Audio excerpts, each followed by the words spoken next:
NBC 10 Broadcast Center. This is your weather station. Voted Best of the Delta. Voted Station of the Year and Best Newscast by the Louisiana Association of Broadcasters. This is NBC 10 News, live at 10. Hello, and thank you for joining us tonight. I'm Nick Summer. Jeremy has the night off. Our top story tonight, after a drive-by shooting targeting a Monroe police officer during the early hours of March 27th, the city of Monroe held a press conference earlier this afternoon. NBC 10's Valerie Moravi was at the press conference and has the details. During this press conference, Monroe Mayor Friday Ellis and Monroe Police Chief Victor Zordon have responded to the recent shooting. Mayor Ellis says the city of Monroe will no longer tolerate gun violence. You do not want to be the person who stands in the way of justice for our police officers here in the city of Monroe. And I will say it again, if I was not crystal enough earlier, I will show who you are, and this community will remember that. We do not tolerate that as the city of Monroe. I do not tolerate that as the mayor of Monroe. Official reports show a Monroe Police Department patrol unit traveling south on Martin Luther King Jr. Service Road, approaching Harvester Drive shortly after 2 a.m. on March 27, when officials say the driver of a white Nissan Altima that was directly in front of the officer opened fire, shooting at the officer at least 4 times. No one was injured. Guarantee you that everything that we have, all our resources are on this. There will be immediate and swift action. There are arrests imminently coming in the next week. Know that if you do this, we will find you and we will put you in jail, and we will do it as long as we have breath in our body. It's unacceptable and we will not tolerate it. Officials have arrested 20-year-old Shavion Bilton with multiple charges, 21-year-old Kilarius Owens with 2 counts, 19-year-old Jamari DeBoer with 2 counts, and 22-year-old Rashawn Hollings with 1 count. There were 3 firearms recovered. They were 40 caliber Glocks. One of them was stolen out of Ouachita Parish. There was marijuana in the car. Our community is tired, and if you are a part of the criminal justice system, we are all tired, and we need your help. To see a full list of the charges for all suspects, head over to our website, myarclemis.com. And the 20th anniversary of the Monroe St. Jude Dream Home is officially sold out. Thank you to all across the ArcLemis and all of our sponsors. Each of you are an integral part of raising $800,000 in just 33 days for the kids and families of St. Jude. The 2022 Monroe Dream Home, built by Braco Construction, will be available to view during open houses in May, so make sure to watch KTV and KRD on May 26 to see who will win this year's incredible home and prizes. And the Monroe Police Aspiring Change Mentoring Program was dressed to impress for the Wasman High School prom this past weekend. These young men are standing proud with their principal, Dr. Harrington Watson III. MPACT Mentoring Program is for young males ages 12 through 17. The program was created in hopes of decreasing the homicide and incarceration rate of young males in Monroe. Coordinator of the MAC program, Sergeant Larry Wilson, says the program prepares young men in the community for a bright future.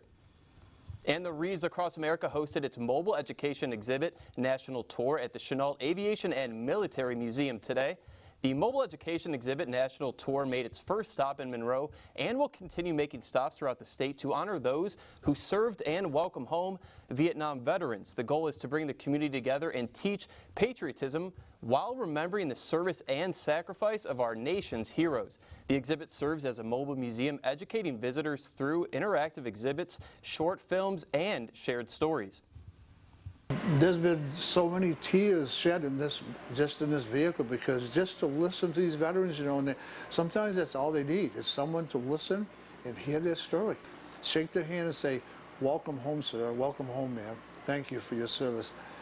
We appreciate everything that they do for us and all that, and so I'm still in contact with a bunch of them. So we really don't talk about the bad times. We talk about the good times that we had. The friendships that were made were awesome, and they'll always be there. And like I say, you know, they are my brothers and always will be.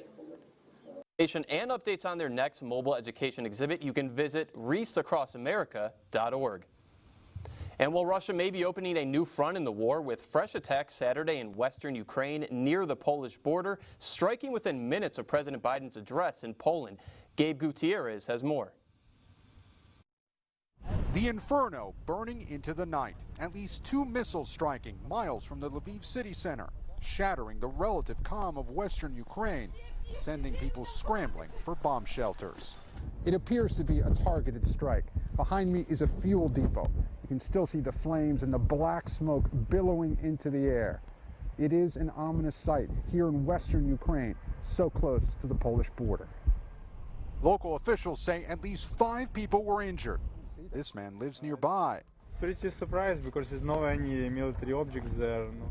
As we walk to another location, another smaller explosion. Just over that hill. Right now we heard at least one other boom. Hard to tell exactly what it was. The attacks came more than a week after a missile strike hit a plane repair facility near Lviv's airport. The city, considered a safe haven for thousands of refugees daily, had been largely spared from the violence. But this may have been a message.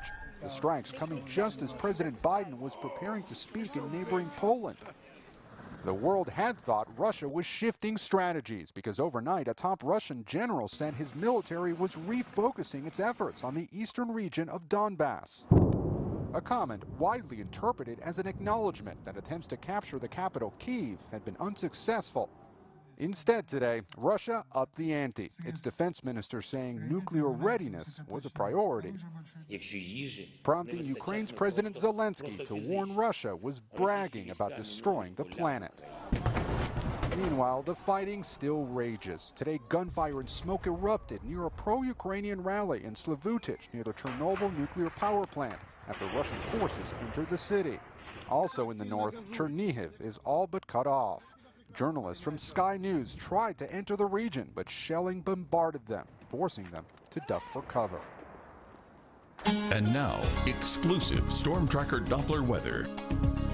Tonight's one of those nights where I can't just throw one number at you for the overnight low and it really makes sense. So let me explain. As for the temperatures currently speaking, notice folks in southern Arkansas much cooler than the rest of us, currently seeing the middle 50s, 56 in Monticello, 55 in Camden, and 57 in El Dorado. But areas near I-20 and areas further south seeing the lower 60s, middle 60s, even upper 60s, lower 70s. Why is that the case, you ask? Well, it's really just the dew points. It has to do with how much moisture that we have in the air. And the areas that have the warmer temperatures have more moisture. You can see the dew point values excess of 40 degrees for areas south of I-20, areas north a lot drier into the middle and lower 30s. You can currently see 33 in Monticello, while we currently sit 58 degrees as a dew point in Alexandria. And so that'll cause some headaches overnight tonight. Like I said, I can't just throw one number at you and it really makes sense. And you can see we're expecting the lower potentially lower 50s, potentially upper 40s here at I-20. Areas further towards the south expecting about the mid 50s overnight, while areas in southern Arkansas, like I said, on the cooler side of things, potentially in the middle and lower 40s. It's a pretty similar story for daytime highs as well. It's going to depend on how much moisture return that we get through the course of the day. A lot of us will see the lower end of the 80s. It's just a question of how far north that moisture points up towards the north and maybe even gets into southern Arkansas and preventing them from being into the lower 80s, only seeing the middle and upper 70s as well. Here's a look at the dew points over the next couple of hours. Once we get well into Monday and Tuesday, it's going to be pretty similar stories. A lot of us will be holding hands in terms of temperature and dew point, but what about the rain chances? We'll talk about that coming up in the full forecast in just a couple of minutes. Stick around. All right, thank you, Walker. Coming up on NBC 10 News at 10, we'll be taking a look at the declining gas prices across the U.S. Stay with us right here on NBC 10 News.